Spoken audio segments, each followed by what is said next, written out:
Las Vegas never sleeps, which is perfect for someone like me who works casino security and gets off shift at weird hours.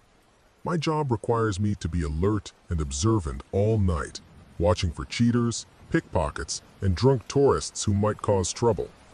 By the time my shift ends at 11 p.m., I'm usually exhausted and just want to grab some food and go home to my apartment.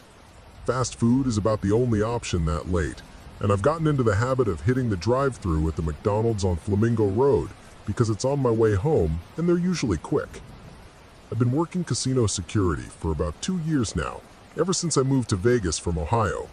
The job pays well enough to cover my rent and bills, and I actually enjoy the work most of the time. There's something satisfying about maintaining order in a chaotic environment, and I've gotten good at reading people and spotting trouble before it escalates. The overnight security team is like a small family. We look out for each other and work well together to keep everyone safe. That Wednesday night in October had been busier than usual at the casino. We'd had a bachelor party that got too rowdy and had to be escorted out, a woman who accused another player of cheating at poker, and the usual collection of drunk tourists who needed gentle redirection away from areas where they weren't supposed to be. By the time my shift ended, I was looking forward to getting some food and going home to decompress. I pulled up to the McDonald's drive-thru around 11:15 p.m. The restaurant was still busy with late-night customers, other casino workers getting off shift, taxi drivers grabbing quick meals, and tourists looking for cheap food after a night of gambling. I could see the glow of the menu board ahead of me and hear the crackling of the intercom system as cars in front of me placed their orders.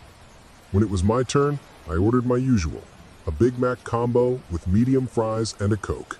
Nothing fancy, just something filling to tide me over until I could get home and make a proper meal. The voice through the intercom told me my total and asked me to pull forward to the first window. I drove up and waited behind a couple of other cars, scrolling through my phone while I waited. When I reached the payment window, something strange happened. The young man working the register looked at me with this odd expression, like he recognized me from somewhere. He was probably in his early 20s, thin, with dark hair and pale skin. He leaned toward the window and said, "Someone already paid for your order, you're all set." He smiled, but it wasn't a friendly smile. It was more like he was in on some kind of joke that I didn't understand. I was confused because I hadn't asked anyone to pay for my food, and I couldn't think of anyone who would have known I was there. I asked him who had paid, but he just shrugged and said, "Some guy earlier said to take care of you when you came through." Then he handed me a bag and said, he also wanted you to have this special order instead. I took the bag and looked inside. There was my Big Mac combo, exactly what I'd ordered, but there was also a folded piece of paper tucked under the burger wrapper. I pulled it out and read it. Written in neat handwriting were the words, "The meat was chosen just for you." I felt a chill run down my spine. Something about the message felt threatening, like it had some meaning I wasn't supposed to understand. I looked back at the worker, but he was already helping the next customer. I drove to the pickup window to ask more questions, but when I got there, I saw something that made my blood run cold. The worker who handed me the bag was standing at the window, still smiling that strange smile. But now I could see he wasn't wearing a McDonald's uniform. He was wearing a plain dark t-shirt and jeans. And behind him, on the floor of the restaurant, I could see someone in a McDonald's uniform lying motionless. I rolled down my window and asked, "Where's the regular worker? Is everything okay in there?" The man's smile got wider, and he leaned closer to the window. "Oh, he's just taking a little break. I'm covering for him." But his voice had changed now. It was colder, more menacing. I could see his hands were stained with something dark, and there were scratches on his arms like he'd been in a fight. That's when I noticed something else in the back. Underneath the food, there was a photograph. It was a picture of me sitting in my car, taken from outside the driver's side window. I was wearing the same clothes I had on that night, and I could see the McDonald's menu board in the background. The photo had been taken just minutes earlier, while I was waiting in line. I looked up at the man in the window, and he was still smiling. He said, "You look good in pictures. I've been watching you for a while now." I could see the real McDonald's worker on the floor behind him starting to move slightly like he was regaining consciousness.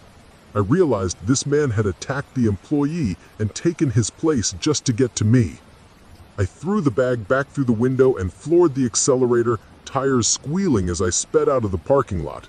In my rearview mirror, I could see the man standing in the window waving at me like we were old friends saying goodbye.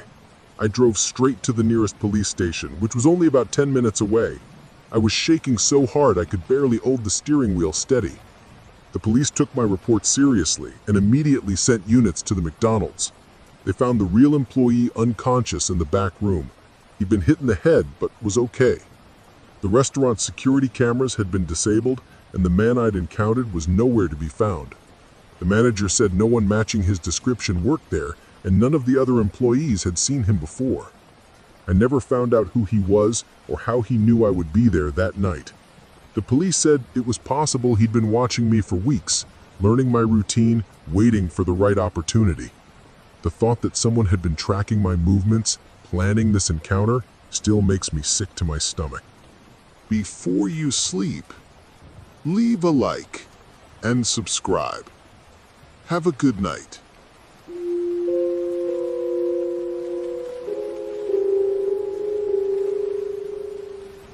Shopping for my nephew's birthday present should have been a simple task. Jake was turning 6, and my sister had given me specific instructions about what kind of toy to get him. Something educational but fun, nothing too loud or messy, and definitely age-appropriate. She'd suggested the toy section at Walmart in Amarillo, Texas, where I was visiting for the weekend. I'd driven down from Colorado for Jake's birthday party, and I wanted to find the perfect gift that would make him smile. It was a Saturday afternoon in late July, and the Texas heat was brutal. Even with air conditioning, walking from the parking lot to the store left me sweating. Inside the Walmart, it was cool and busy with weekend shoppers. Families with kids were everywhere, which made sense since it was prime time for parents to run errands with their children.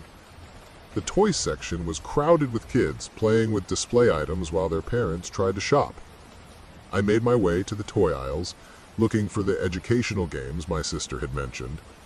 The store was laid out differently than the Walmart back home, so I had to wander around a bit to find what I was looking for. I was comparing different board games when I noticed a man standing at the end of the aisle, just watching the toy section. He wasn't shopping, he didn't have a cart or basket, and he wasn't looking at any specific items. He was just standing there, observing. What struck me as odd was that he was wearing leather gloves, the kind you'd wear in winter or for manual labor.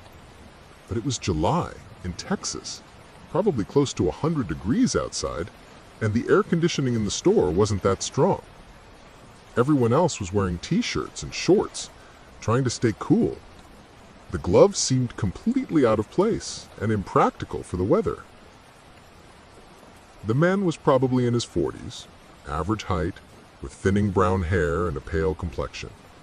He was wearing dark jeans and a long-sleeved shirt, which also seemed too warm for the weather, but it was the gloves that really caught my attention. They were thick, brown leather work gloves, the kind construction workers or mechanics might wear.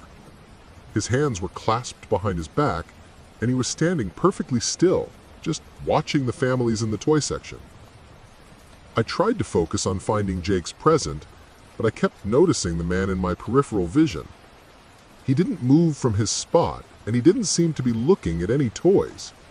Instead, he appeared to be watching the children who were playing with the display items. His head would turn slightly to follow kids as they moved from one aisle to another, but he never approached anyone or said anything. I picked up an educational puzzle that seemed perfect for Jake and moved to another aisle to look at some building blocks. The man was still there, in the same position, still watching. I was starting to feel uncomfortable about his presence, but I told myself I was being paranoid. Maybe he was waiting for someone, or maybe he was just a socially awkward person who didn't know how to shop normally. But then I noticed something that made me more concerned. Every time I moved to a different aisle within the toy section, the man would shift his position too. When I went to look at action figures, he moved to where he could see that aisle. When I went to check out some art supplies, he repositioned himself again. It was like he was following my movements, but trying to be subtle about it. I decided to test my theory. I walked over to the electronics section, which was completely separate from the toys. Within a few minutes, I saw the man walking in that direction too. He stopped at a display of phone cases, but I could tell he wasn't really looking at them. He was positioning himself where he could see me. When I went back to the toy section, he followed again. This pattern continued for about 20 minutes. I was getting increasingly nervous, but I still needed to buy Jake's present. I finally selected the puzzle and a set of building blocks, and I headed toward the checkout area. The man with the gloves followed at a distance, always staying far enough away that it might look like a coincidence, but close enough that I could see him. I paid for my purchases and walked out to the parking lot, looking over my shoulder to see if he was still following me. I didn't see him inside the store, so I assumed he'd given up and moved on to whatever he was actually there to do. I loaded my bags into my car and started to drive away, feeling relieved that the weird encounter was over. But when I got back to my sister's house, I found something disturbing on my car. On the hood, placed carefully so I wouldn't miss it, was a small toy truck. It looked like something from the Walmart toy section, but it had been modified in a horrifying way. Someone had glued a small kitchen knife to the bottom of the truck, with the blade pointing up. The knife was sharp and looked like it could cause serious injury. Attached to the toy with a rubber band was a folded piece of paper. Written in block letters were the words, "This is what bad children get." I felt sick reading it. The message was clearly threatening, and the modified toy was obviously meant to be some kind of warning or intimidation. I called the police immediately, but they said there was not much they could do since I hadn't actually seen the man place the item on my car. They took the toy as evidence and filed a report, but they explained that without witnesses or security camera footage, it would be difficult to identify the person responsible. They suggested that maybe it was just a random prank or someone with mental health issues. But I knew it wasn't random. The man with the gloves had been watching me, following me, and somehow he'd figured out which car was mine. He'd planned this whole encounter, bringing the toy and the knife, waiting for the right moment to leave his disturbing message. The fact that he'd been watching children in the toy section while wearing gloves made the whole thing even more sinister. I stayed at my sister's house for the rest of the weekend, but I couldn't stop thinking about the man and his strange behavior. Every time I saw someone wearing gloves or acting oddly in a store, I remembered that afternoon in Amarillo. I never found out who he was or why he'd targeted me, but the experience left me much more aware of my surroundings when I'm shopping alone.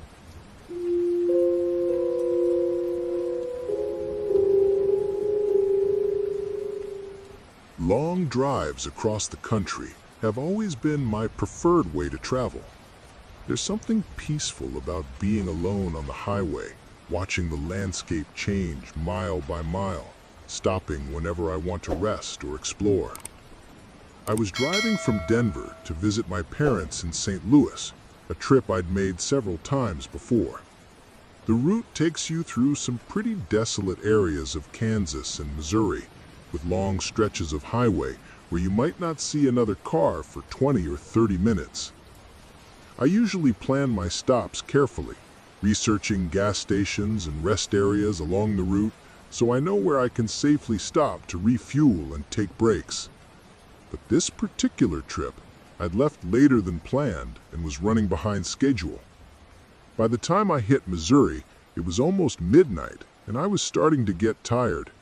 I'd been driving for about 8 hours straight, and I needed to stop for gas and coffee to make it the rest of the way. I saw signs for a truck stop off the next exit, which seemed perfect. Truck stops are usually well lit and busy, even late at night, so they feel safer than small gas stations in the middle of nowhere. But when I got off the highway, I realized the truck stop was closed for renovations, The only option was a small, independent gas station about a mile down the road. The gas station was one of those old-fashioned places that looks like it hasn't been updated since the 1980s. It had 2 pumps under a flickering fluorescent light and a small convenience store attached.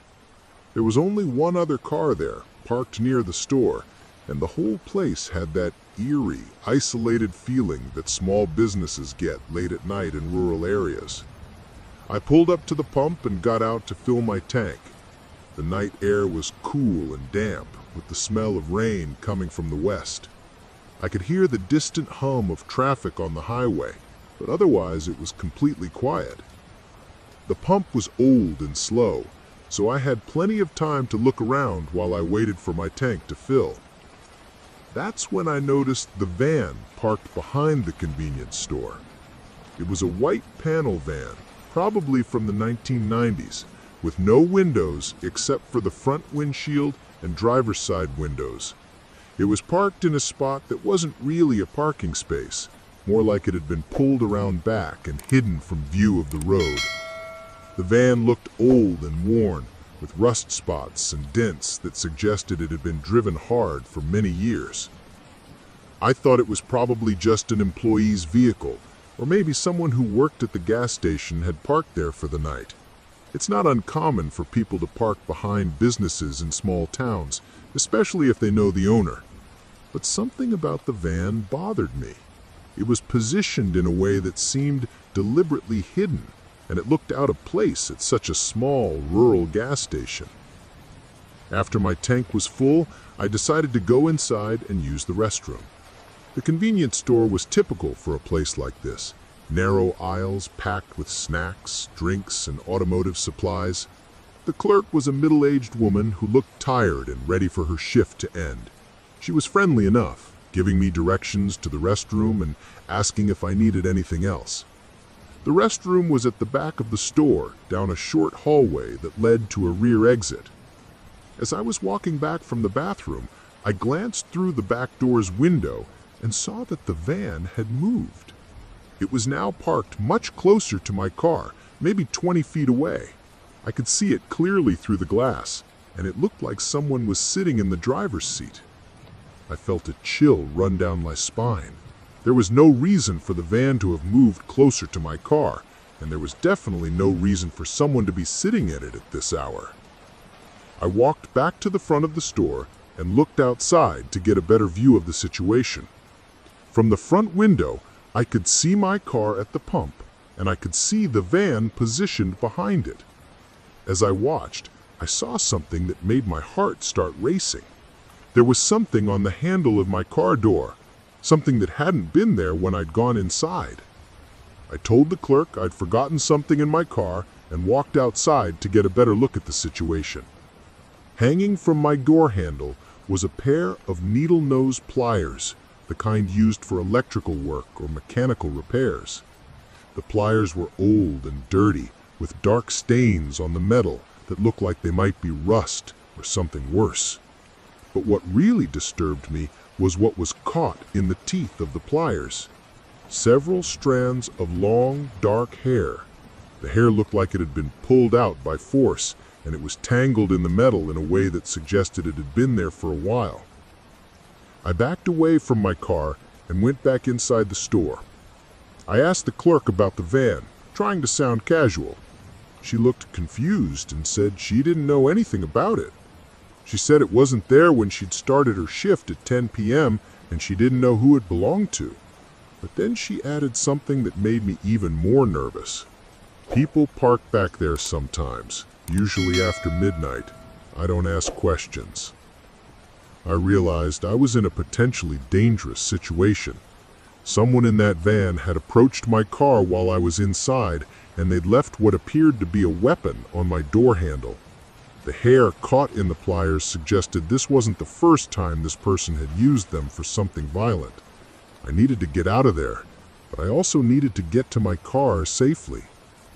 I asked the clerk to call the police, but she said the nearest station was 30 miles away and it would take at least 45 minutes for someone to respond. She offered to let me wait inside the store, but I knew I couldn't stay there all night. I had to make a decision about how to handle the situation. I decided to make a run for it. I asked the clerk to watch through the window and call 911 if she saw anything happen. Then I walked quickly to my car, grabbed the pliers with a napkin so I wouldn't leave fingerprints, and threw them into the trash can by the pump. I got in my car, locked the doors, and drove away as fast as I could. In my rearview mirror, I could see the van starting to move as I pulled onto the highway. It followed me for about 5 miles before disappearing into the darkness. I drove straight to the next town and found a police station where I reported the incident. The officer said they'd send someone to check on the gas station, but they warned me that this kind of thing happens sometimes on isolated highways.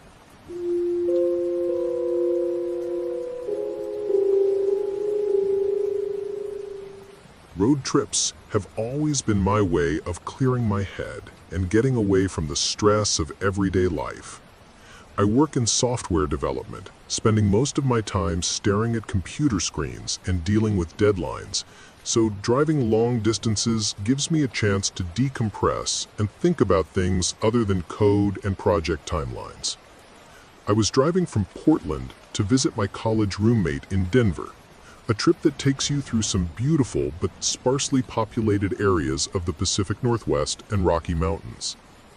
The drive had been going smoothly until I hit a section of highway in western Nebraska where construction had slowed traffic to a crawl.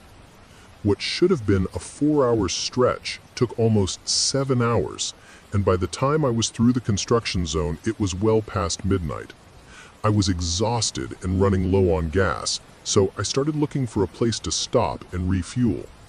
Most of the small towns along that route shut down completely after 10 p.m., but I finally found a 24-hour convenience store and gas station at a lonely crossroads about 50 miles from the Colorado border. The place was called Last Stop Market, which seemed appropriate given its location in the middle of nowhere. It was one of those independent stores that probably serves truckers and other travelers who find themselves driving through the area at odd hours. The gas station was well lit and looked clean and safe, so I pulled up to one of the pumps. There were no other customers around, which wasn't surprising given the late hour and remote location. I filled up my tank and went inside to pay for the gas and grab a coffee for the final stretch of my drive. I was looking forward to reaching Denver and getting some real sleep. The store was small but well stocked with the usual assortment of snacks, drinks, and travel necessities. The clerk behind the counter was probably in his 30s, with short brown hair and a thin build. He looked like he'd been working the night shift for a while. He had that tired, slightly glazed look that comes from staying awake when your body wants to be sleeping. I picked up a large coffee and a candy bar, then walked to the counter to pay. The clerk rang up my purchases and asked if I wanted anything else. I said no, just the gas and the items I'd selected. That's when he asked me something that seemed odd, but not necessarily suspicious. "How many people you got in the car with you tonight?" I thought it was a strange question, but I figured maybe he was just making conversation, or perhaps he was concerned about safety. A lone traveler in the middle of the night might be more vulnerable than a group. I told him I was traveling alone, just me on a road trip to visit a friend.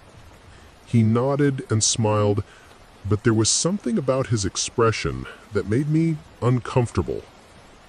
"Ah, even better," he said, still smiling. "Traveling alone is the best way to really see the country. No one to slow you down or complain about your music choices." He laughed, but it sounded forced. I paid for my purchases and said thanks, eager to get back on the road and put some distance between myself and this strange interaction. As I was walking back to my car, I couldn't shake the feeling that something was off about that conversation. Why would he say, "even better," when I told him I was alone late at night? That seemed like an odd response to someone traveling by themselves late at night in a remote area. But I told myself I was being paranoid, probably just tired from the long drive and the construction delays. I got back in my car and started driving toward Colorado. The road was empty except for the occasional truck, and I was making good time. I had the radio on low and was enjoying the peaceful feeling of driving through the night. The coffee was helping me stay alert, and I was feeling more optimistic about reaching Denver within the next few hours. About 30 minutes later, I decided to adjust my seat position and reached back to move some items on my back seat. That's when I felt something that shouldn't have been there. There was a small object on the seat, something that definitely hadn't been there when I'd started driving. I turned on the interior light and looked back to see what it was. It was a keychain with a name tag attached to it. The name on the tag was Marcus, not my name and not anyone I knew. The keychain was old and worn, like it had been carried around for years. But what really disturbed me was the piece of paper attached to it with a rubber band. Written in neat handwriting were the words, "Only unlock when there's silence." I pulled over immediately and checked all the doors and windows of my car. Everything was still locked exactly as I'd left it. I looked in the back seat, the trunk, under the seats, everywhere someone might be hiding. The car was empty except for me and my travel bags. I checked the locks again, tested the windows, even looked under the car with my phone's flashlight. There was no sign that anyone had been in the car or tampered with it. But somehow, someone had placed that keychain and note in my car. The only place I'd stopped was the convenience store, and I'd locked the car when I went inside. I remember being careful about that because of the remote location and late hour. The clerk was the only person who'd seen me, and he was the one who'd asked me about how many people were in the car with me. I called 911 and reported the incident. The dispatcher took my information and said they'd send a patrol car to check on the convenience store, but she explained that it would take at least an hour for someone to get there given the remote location. She advised me to drive to the nearest town and wait at a police station if I felt unsafe. I drove to the next town and found the police station, where I spent the rest of the night. The officers were helpful and took my report seriously, but they said it would be difficult to investigate without more evidence. They kept the keychain and note, and they promised to follow up on the convenience store clerk. They claimed he didn't know anything about it and suggested that maybe I'd picked up the keychain somewhere else and forgotten about it. But I know that's not what happened. The whole experience left me shaken and more cautious about where I stop when I'm traveling alone. I still take road trips, but I'm much more careful about choosing well-lit, busy places to stop, and I always double-check my car after being away from it.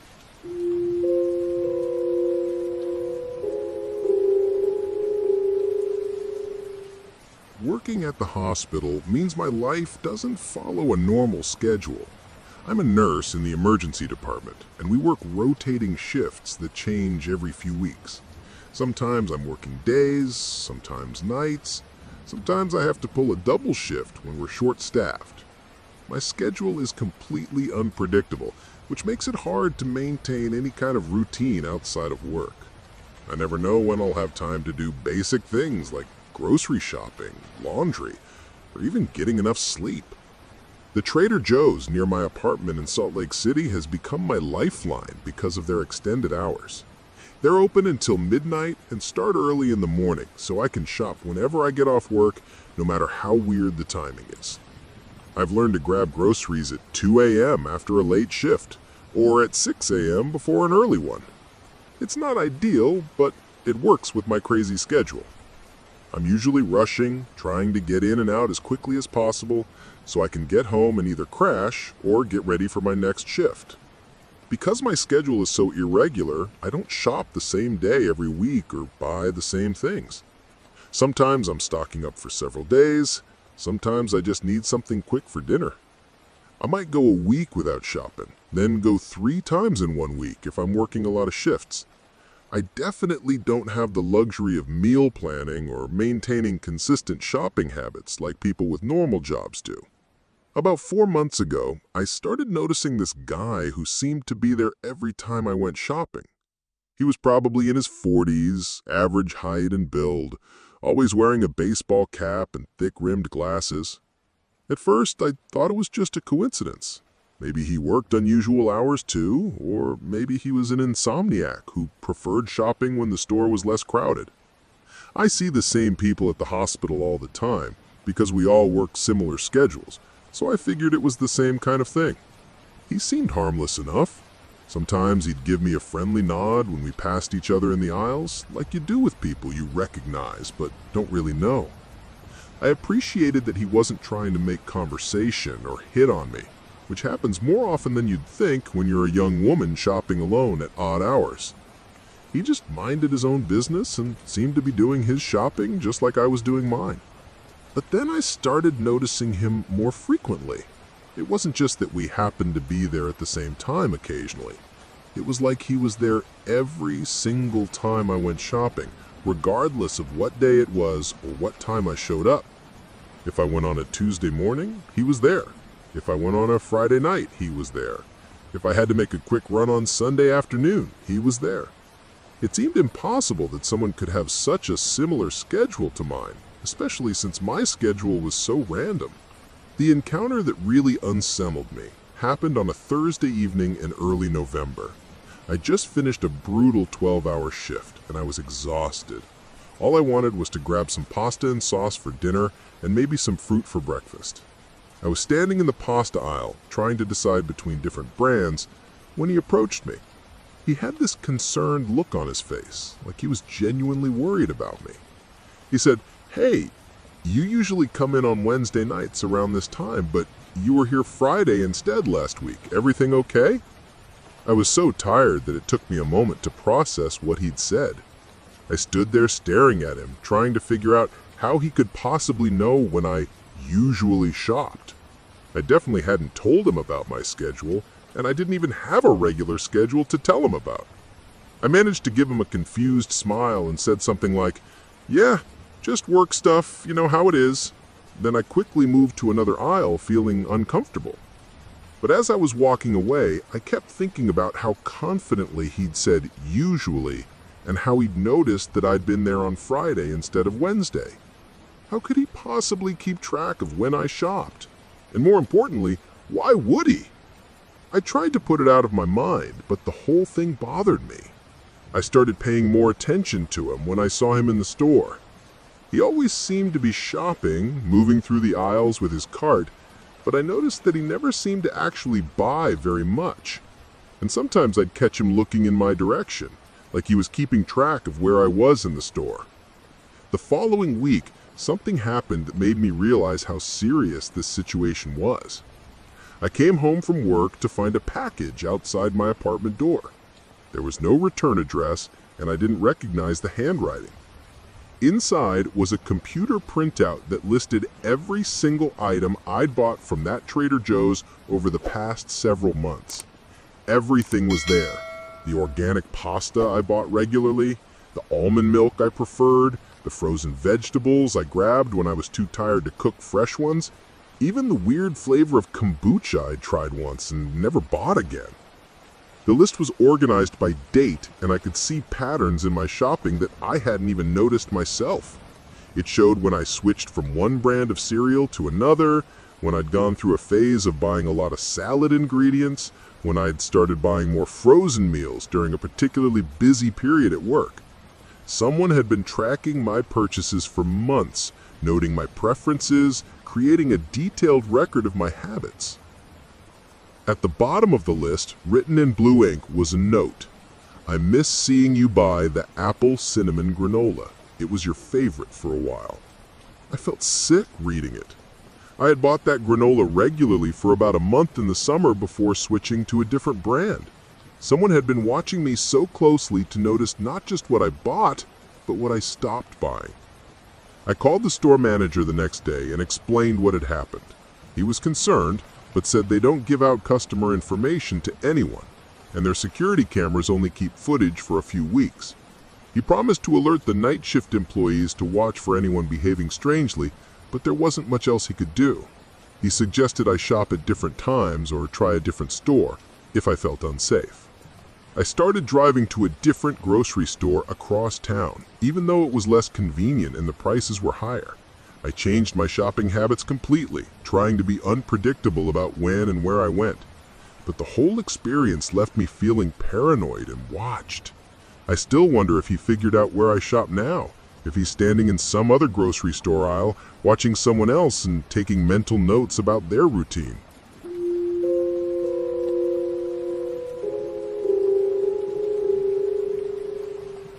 Teaching has always been my passion, but working at a community college requires a different kind of dedication than most people realize. I teach English composition and literature to adult students who are trying to improve their lives, get their GEDs, or earn credits to transfer to four-year universities. Many of my students work full-time jobs during the day, so I teach evening classes that start at 6 p.m. and run until 9 p.m. It's not the most convenient schedule, but I love working with these students who are so motivated to learn despite all the obstacles they face. The community college in Wichita, where I work, is a sprawling, older building that feels pretty empty by the time my classes end. Most of the day staff have gone home, and there are only a few other evening instructors like me still around. After my classes finish at 9 p.m., I usually stay until 10 or 10:30 to grade papers, prepare lesson plans, and respond to student emails. I've always been someone who needs quiet time to get my work done properly, and those late evening hours in my empty classroom are perfect for focusing on my students' needs. I've been teaching there for about 3 years now, and I've gotten comfortable with the routine. The building has good security, with key card access and regular security patrols. I've never felt unsafe staying late, even though the hallways can feel a bit eerie when they're empty. The cleaning staff usually starts their work around 9:03 p.m., and I've gotten to know most of them over the years. They're all friendly people who take pride in keeping the building clean and safe for students and staff. Dave, the head janitor, has been working at the college for almost 15 years. He's probably in his early 50s, a big guy with graying hair and a beard, and he's always been pleasant when I see him in the hallways. He'd make small talk about the weather, ask how my classes were going, or comment on how dedicated my students seemed to be. I appreciated that he took an interest in the educational mission of the college, not just the cleaning part of his job. He seemed like a genuinely nice man who cared about creating a good environment for learning. Over the past few months, Dave had started stopping by my classroom more frequently when I was working late. He'd poke his head in to say hello, ask if I needed anything, or just chat for a few minutes about his day. I didn't mind the company, and it seemed like he was just being friendly. Sometimes he'd mention that he admired my dedication to staying late to help students, or he'd ask about specific students he'd seen in my classes. I thought it was nice that he paid attention to what was happening in the academic side of the building. But then his comments started becoming more personal. He'd make observations about my habits, like how I always stayed until the same time each night, or how I always graded papers in the same order. He'd mention that he'd noticed I'd been staying even later than usual, or that I looked tired and maybe I should go home earlier. These comments made me slightly uncomfortable, but I told myself he was just being caring in his own way. The incident that changed everything happened on a Thursday night in late October. I'd been working late as usual, and around 9:45 p.m., I decided to take a break and use the restroom down the hall. The women's restroom is at the end of a long corridor, and it's always well lit and clean. But when I walked in that night, I immediately noticed something written on the mirror above the sink. Someone had used what looked like toothpaste to write, "You stay too late," in neat, careful letters across the mirror. The message was clearly meant for me. I was the only person who regularly stayed that late, and the cleaning staff would have cleaned the mirrors since the day classes ended. My first thought was, maybe it was a student playing a prank. But something about the message felt more serious than that. It felt personal and vaguely threatening. I cleaned off the message with paper towels, but I felt unsettled for the rest of the evening. When I saw Dave about an hour later as I was packing up to leave, I mentioned the incident to him casually. I asked if he'd noticed any students acting up in the bathrooms or if there had been any problems with vandalism. He laughed and said he hadn't noticed anything unusual, but I noticed something strange about his reaction. His smile seemed forced, and his eyes had this look that I couldn't quite identify. It wasn't the warm, friendly expression I was used to seeing from him. The next night, I decided to try an experiment. I was curious about who might be entering my classroom after I left, so I set my phone to record audio and hid it in my desk drawer before going home. I felt a bit silly doing it, but I wanted to know if someone was coming into my space when I wasn't there. The next morning, I listened to the recording, and most of it was just silence and the distant sounds of vacuum cleaners and other cleaning equipment. But around 11:30 p.m., I heard footsteps in my classroom. They were slow and deliberate, like someone was walking around and looking at things. Then I heard a man's voice speaking quietly but clearly. "I want to see how you breathe when you get scared." The voice was familiar, and after listening to it several times, I realized it was Dave. I felt like I couldn't catch my breath. The man I'd trusted, who I thought was just being friendly, had been coming into my classroom after I left and saying disturbing things. I reported the incident immediately to campus security. They took the recording seriously and confronted Dave about it. He denied saying anything like that and claimed the recording must have picked up audio from someone's TV or radio in a nearby building. He suggested that maybe I'd misunderstood something he'd said during normal conversation. Without video evidence or witnesses, there wasn't enough proof to fire him, but the administration decided to move him to day shift cleaning in a different building. I requested a classroom change, and now I never stay past 9 p.m. I've had to adjust my whole routine and find other times to get my grading done. The incident has affected my sense of safety at work, and I'm much more aware of who's around me when I'm alone in the building. Sometimes when I'm packing up to leave at the end of the evening, I still feel like someone is watching me from the hallway, but I tell myself it's just paranoia from what happened with Dave.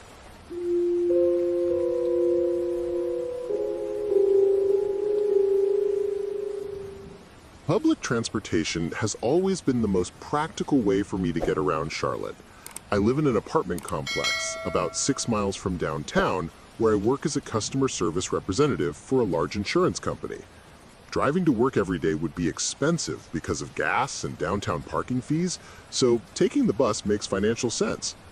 The Route 9 bus that I take leaves from a stop right outside my apartment complex at 7 a.m. sharp every weekday morning, and it gets me to my office building by 7:45 a.m., giving me plenty of time to grab coffee and settle in before my 8 a.m. shift starts.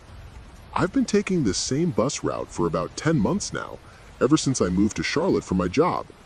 The routine has become second nature to me. I wake up at 6:15 a.m., shower, get dressed, grab my lunch from the fridge, and walk to the bus stop by 6:55 a.m. I like having a predictable schedule, and I've gotten to know the other regular passengers who take the same bus every day.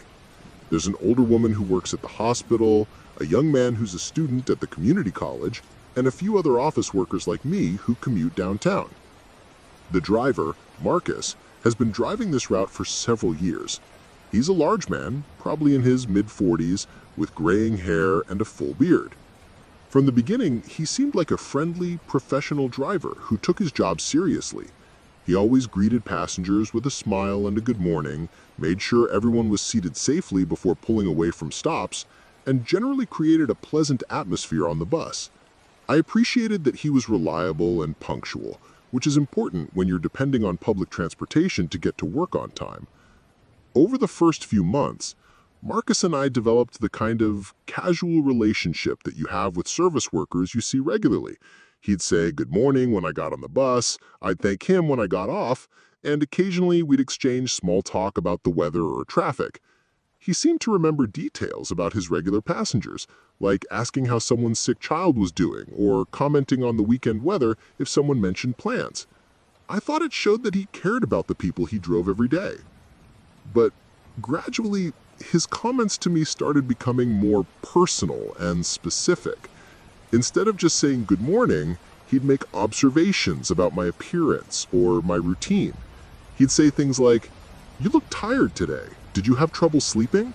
Or, "You're running a few minutes later than usual this morning."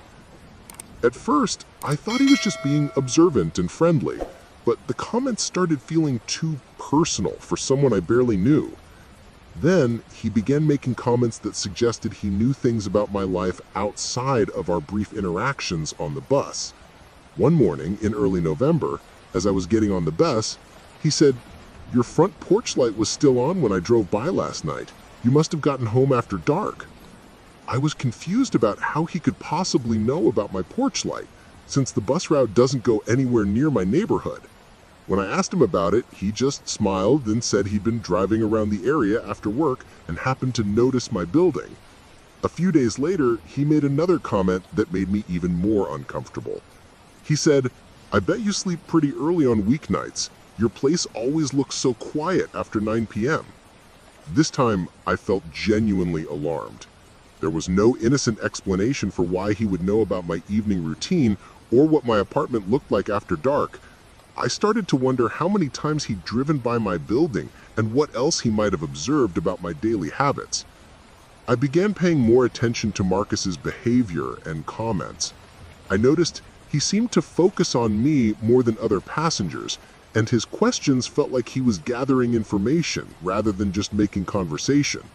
He'd ask about my work schedule, what I did on weekends, whether I lived alone. I started giving shorter, more vague answers, but he persisted with his questions. Sometimes I'd catch him looking at me in the rearview mirror during the bus ride, which made me feel like I was being studied. The situation reached a breaking point on a Friday morning about 3 weeks ago. I was running late because my alarm hadn't gone off, and I had to sprint to catch the bus. When I got on, breathing hard and apologizing for holding everyone up, Marcus looked at me with this strange expression that I'd never seen before. Instead of his usual friendly demeanor, he seemed almost excited by my distress. He said, "Don't worry about being late. I wanted to show you something today anyway. I used to live in a place just like yours." Then, instead of following the normal route, he turned down a street I'd never seen before. I asked where we were going, and he said, "Don't worry, we're almost there." The other passengers were looking around nervously, and I could tell they were as confused as I was about the unexpected detour. Marcus drove for about 10 minutes through residential neighborhoods I didn't recognize before finally stopping in front of a rundown duplex. The building looked abandoned, with boarded-up windows and overgrown grass in the front yard. He turned around in his seat and stared directly at me with this intense look in his eyes. He said, "This is where I used to live. Second-floor apartment, just like you. I watched people from my window all the time." I grabbed my purse and got off the bus immediately, along with 2 other passengers who looked just as frightened as I felt. We called a taxi and reported the incident to the transit authority from my office. They said they'd investigate Marcus's behavior and take appropriate action. I haven't taken that bus since then, and I've had to completely change my routine. I drive to work now, even though it's more expensive and parking downtown is a hassle. But every Thursday morning around 7 a.m., I see that same bus parked across the street from my apartment complex. Marcus is sitting in the driver's seat, not picking up passengers, just watching my building. I've called the transit authority multiple times, but they say they can't do anything unless he's actually breaking the law. I'm looking for a new apartment in a different part of town because I don't feel safe knowing that he knows where I live and continues to watch me.